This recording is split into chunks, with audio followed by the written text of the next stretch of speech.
And what took you to manhood? Well, it was, I have to say, my wife, in a lot of ways, we kind of came to terms where she was like, listen, if you don't grow up, I gotta leave.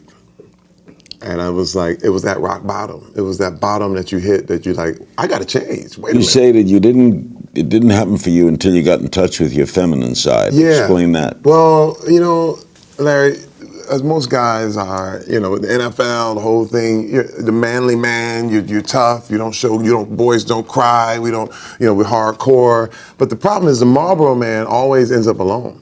And his wife can't talk to him, kids can't talk to him, and he's somewhere in a woodshed bawling his eyes out because nobody else visits him.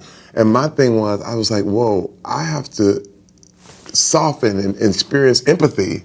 And I started to see myself through my wife's eyes and through my kids' eyes. And that changed everything. You're a feminist. Everything. I am a total feminist. Me too. Did an event occur that you had to make a change, which is the wife's threat? Yeah. That was one of the big ones. It's funny because there's several events that happen. It's almost like when you fall off a cliff and you think you're at bottom, but you actually hit a ledge and you keep falling. I hear there's an event happening with Isaiah. Yeah. We have our little man time. My son, he was 7 years old at the time, and I took him, we were going to go to the movies, and we saw Iron Man 3. And in the first 5 minutes, he was shaking and shivering, and I was like, what's up, man?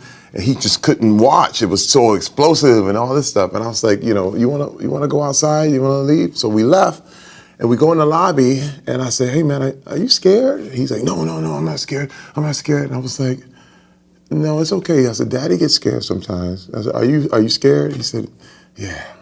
And he said it defeated. And I said, this dude is 7 years old, and he's trying to watch a movie for me. He wasn't, and I said, hey, man, you want to go swimming? And he was like, yeah.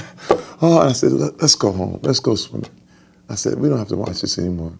And it broke me down because I realized that most of the time, and 10 years earlier, I would have been like, man, we're going to watch this movie. You're going to man up. You know what I mean? This is what it's about. You got to be tough.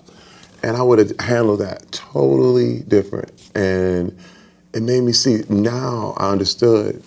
And I said, this is the way I need to be forever.